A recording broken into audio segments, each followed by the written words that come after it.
Ya, ada lagi. Selama ini saya berpaham jika emas yang tidak dipakai pun zakatnya juga hanya saat beli. Mohon diterangkan lagi bagaimana cara menghitung zakatnya. Kalau harusnya tiap tahun dizakati, umpamanya harga 5 juta itu 5 tahun yang lalu, apa zakatnya tiap tahunnya 2,5% dari 5 juta atau 2,5% dari kenaikan harga? Gimana nih bicara hitung zakatnya? Ya, kalau harusnya tiap tahun dizakati, umpama harga 5 juta itu 5 tahun yang lalu, apa zakat tiap tahun hanya 2,5% dari 5 juta atau 2,5% dari kenaikan harga? Ya, coba itu dibaca hadisnya itu, halaman 9 itu, dari Ummi Salamah. An Ummi Salamata kuntu albasu awdahan min dhahabin fakultu ya Rasulullah akanzun huwa faqala ma balagha an tu'adda zakatuhu fazukkiya falaysa bikanzin. Ya, enggak. dari brosur halaman 9. An Ummi Salamata qalat kuntu albasu awdahan min zahabin fakultu ya Rasulullah akanzun huwa faqala ma balagha an tu'adda zakatuhu fazukkiya falaysa bikanzin. Rawahu Abu Dawud. Dari Ummu Salamah, ia berkata, dulu saya memakai beberapa gelang emas, lalu saya bertanya kepada Rasulullah sallallahu alaihi wasallam, ya Rasulullah, apakah ini termasuk harta simpanan? Beliau menjawab, apa-apa yang sudah sampai kepadanya ditunaikan zakatnya, lalu dikeluarkan zakatnya, maka tidak termasuk harta simpanan. Ma balagha an tu'adda zakatuhu, apa-apa yang sudah sampai kepada ditunaikan zakatnya. Maksudnya apa? Segala sesuatu harta benda yang sudah sampai untuk ditunaikan zakatnya, kaitannya kalau nisab sampai nisabnya, haul sampai haulnya, itu berarti harta tersebut baik dipakai maupun disimpan, kalau sudah mencapai antu ada zakatuhu, sudah mencapai kepada ditunaikan zakatnya, maksudnya mencapai haul dan nisabnya, fazukiya, kemudian sudah dikeluarkan zakatnya, falaisa bikanzin, maka itu bukan harta simpanan. Ya. Segala sesuatu, dalam hal ini Ummu Salamah memakai gelang dari emas, beberapa gelang dari emas.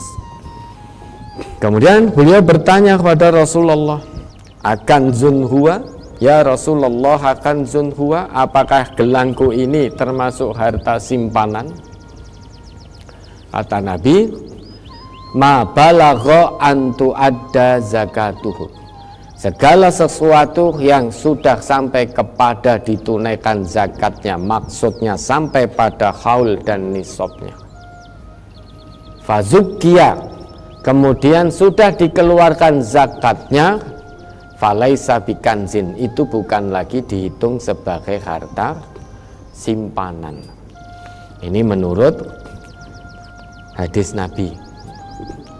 Menurut hadis Nabi. Lah, ini sekarang harta emas, saat beli sudah dizakati, tidak dipakai atau dipakai, apakah setiap tahun perlu dizakati lagi? Dizakati lagi lebih baik, dizakati lagi lebih baik.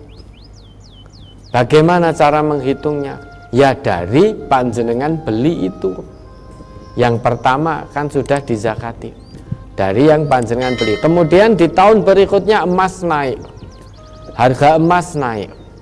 Lah bagaimana zakatnya? Ya harga emas itu saat itu berapa, ya panjenengan keluarkan.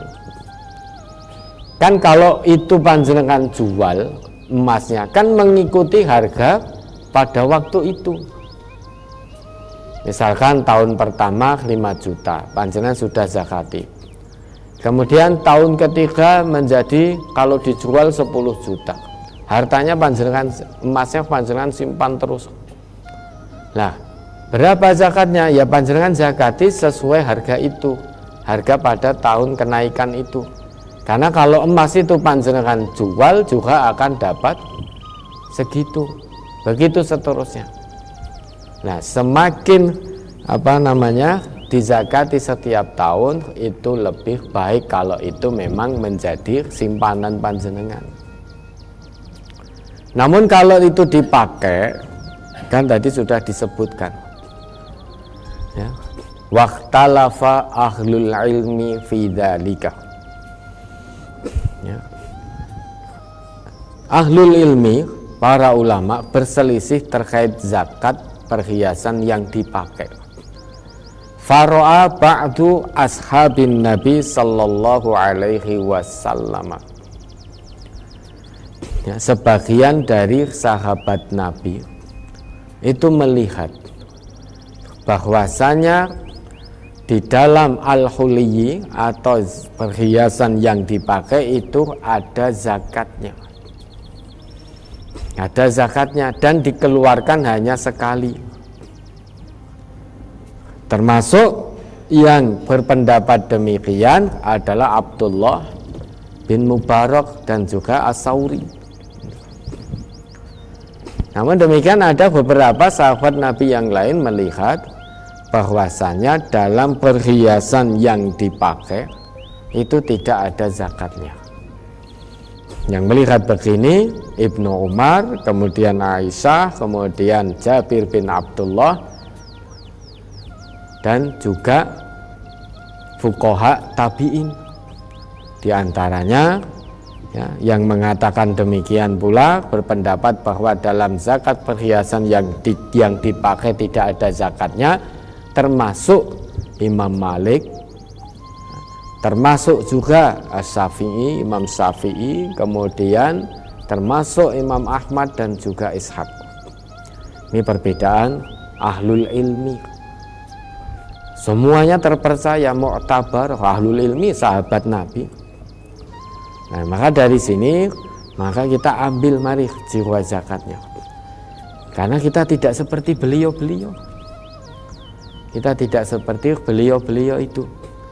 Kita ambil jiwa zakatnya, yakinkan dalam hati setiap tahun.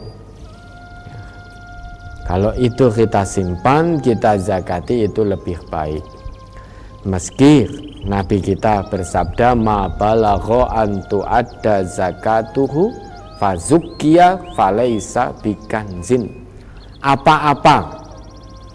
Apa-apa yang sudah sampai kepada ditunaikan zakatnya, artinya harta benda apapun itu kalau sudah sampai pada nisab haul itu sudah kewajiban zakat. Fazukiyah kemudian dikeluarkan zakatnya, sudah dikeluarkan, falaisa bikanzin, itu bukan harta simpanan. Nah, ini kaitannya dengan perhiasan yang dipakai, karena Umi Salamah tadi memakai perhiasan berupa gelang dari emas. Nah, sekarang kalau tidak dipakai bagaimana? Memang ada yang mengatakan, hampir semuanya menyatakan kalau tidak dipakai itu setiap tahun, kalau sudah mencapai nisab itu dizakati. Kalau haulnya sudah dapat, nisabnya tidak dapat, ya tidak perlu dizakati. Namun demikian, kita ambil jiwa zakatnya, kita yakin dengan janji Allah. Meski tidak kita pakai, kita simpan, setiap tahun ya kita keluarkan zakatnya. Sudah, buktikan panjenengan ikhlas lillahi ta'ala menzakati yang tadi itu. Buktikan Syaratnya harus ikhlas lillahi ta'ala loh ya, dorongan keimanan betul. Allah akan bukakan berkah dari langit dan bumi.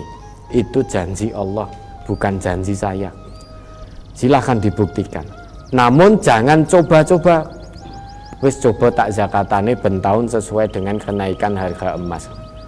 Coba saya zakatane, opo tenan akan terbukti janji Allah. Kalau hanya coba-coba seperti itu, ya tentu tidak akan mendapatkan bukti dari janji Allah, karena Allah tidak suka dicoba hambanya.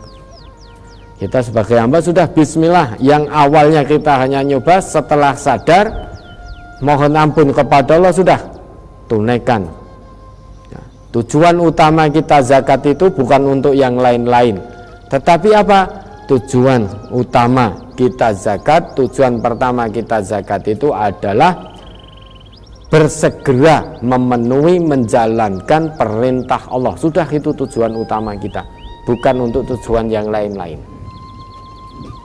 Dah bismillah, jernihkan hati, beningkan hati. Bismillah, saya menzakati perhiasan saya ini bismillah karena Allah, karena saya ingin menjadi hamba Allah yang bertakwa. Bismillah, saya akan memenuhi perintah Allah sebaik mungkin. Nah, lakukan itu karena Allah, niscaya sesuai dengan janji Allah, panjenengan akan dapatkan janji Allah. Ya, ada lagi.